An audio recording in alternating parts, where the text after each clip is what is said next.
जय हिंद भाइयों, कैसे हो आप सभी। आई होप आप सभी फिट हो गए और तगड़े होकर तैयारी कर रहे होगे सीपीयू 2024 की। If you don't know me, myself Saurabh Bhadauriya, I am selected in CRPF sub inspector through CPO 2023 with an all India rank of 989। अब एग्जाम में आपके 5-6 दिन बचे हैं, so like I am going to share my strategy with you कि मैं last के 1 week में क्या करता था, जिससे मैं एग्जाम में कंफ्यूजन अवॉइड करता था, टाइम सेव करता था और कॉन्फिडेंट होकर एग्जाम दे पाता था कि हाँ मैं कर सकता हूँ। तो let's discuss about the strategy कि क्या करना है। अब लास्ट के 5-6 डेज बचे हैं हमारे एग्जाम में। फॉर इंस्टेंस आपने 15 मॉक लगा लिए हैं अभी तक, तो आई वुड सजेस्ट यू कि आप अब मॉक्स को रोक सकते हैं यहाँ पे लगाना, और अपना कुछ भी नया पढ़ना भी अभी आप यहाँ पे रोक सकते हैं। आपको करना क्या है कि फॉर इंस्टेंस आपने 15 मॉक लगा लिए हैं, आपके अब दिन बचे हैं 5, तो आप 15 डिवाइडेड बाई 5 आपके हो जाते हैं 3 मॉक। आपको हर दिन 3 मॉक्स का एनालिसिस करना है, सेकेंड एनालिसिस करना है। फर्स्ट आपने कब किया था? जब आपने वो मॉक दिया था।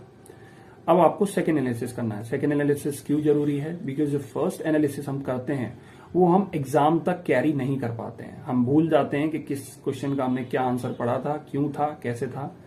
तो जो हमने मॉक्स में पढ़ा है उसे इंश्योर करने के लिए कि हम उसको एग्जाम तक लेकर जाएं, हमें वो याद बना रहे, उसके लिए सेकेंड एनालिसिस बहुत जरूरी है। तो आपको सेकेंड एनालिसिस करना है अगर आप कंफ्यूजन अवॉइड करना चाहते हैं और अपना टाइम सेव करना चाहते हैं।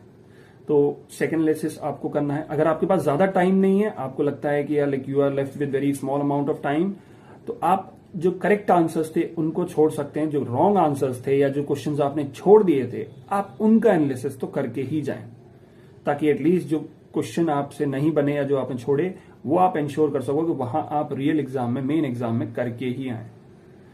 एनालिसिस कर लिया हर दिन में 3 मॉक्स का। उसके अलावा अब मैं आपको बताऊंगा सेक्शनल वाइज आप क्या कर सकते हैं, जिससे आप इंश्योर कर सके कि आपकी प्रिपरेशन आपकी बेस्ट हो सके। तो सेक्शनल वाइज आपको इंग्लिश में हम बात करें तो इंग्लिश में आपको हर दिन अपने antonyms, synonyms, idiom and phrases और वन वर्ड सब्स्टिट्यूशन का रिवीजन करते रहना है। उनको आप मल्टीपल रिवीजन 4 to 5 टाइम्स करके ही जाएं, तभी आप वहां पे एक श्योरिटी लेना कि मैं उनको अटेम्प्ट कर पाऊंगा कॉन्फिडेंट होकर। ओके।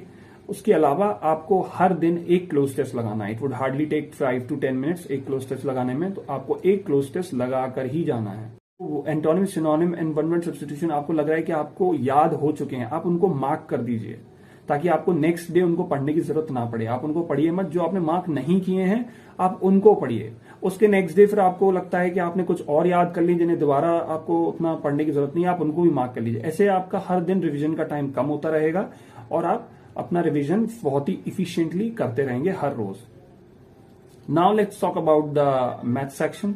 मैथ्स में आपको क्या करना है? अब आपको कुछ नया नहीं पढ़ना है। आप उन्हीं मॉक्स को जिनका आप एनालिसिस करेंगे, उन्हीं में से जो क्वेश्चंस थे जो आपसे नहीं बने या गलत हो गए, आप उन्हीं की दोबारा से प्रैक्टिस करना स्टार्ट करिए। हो सकता है आपने उनका जो प्रैक्टिस है फर्स्ट एनालिसिस के टाइम पे किया हो, बट आपको अब दोबारा करना है जस्ट टू इंश्योर कि आप उन क्वेश्चंस को या उन क्वेश्चंस के जो कॉन्सेप्ट हैं उनको आप याद करके जाएं।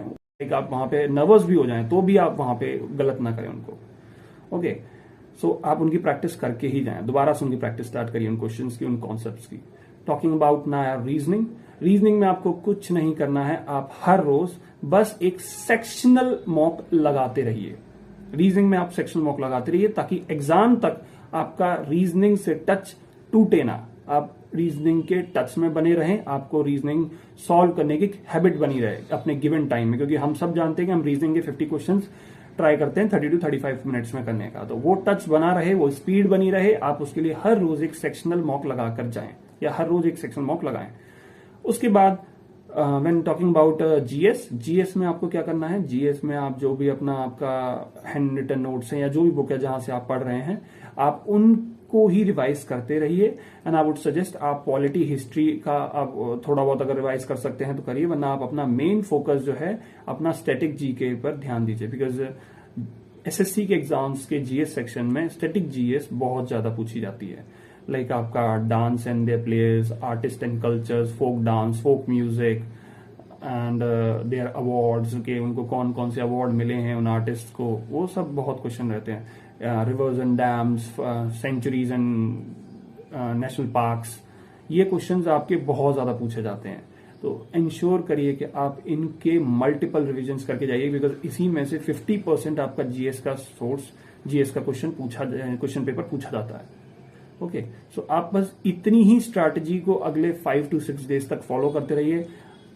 आई एम 100% श्योर कि आप एग्जाम में first of all confusion avoid करेंगे, आप टाइम सेव करेंगे और हर एक क्वेश्चन को कॉन्फिडेंटली अटेम्प्ट कर पाएंगे कि हाँ इसका आंसर ये है। आपको कभी भी कंफ्यूजन नहीं होगी 2 या 3 ऑप्शंस के बीच में, जिसकी वजह से आपका टाइम वेस्ट नहीं होगा। सो 4 से 5 दिन रह गए हैं, लगे रहिए। All the best for your exams, झंडा गाड़ के आइए।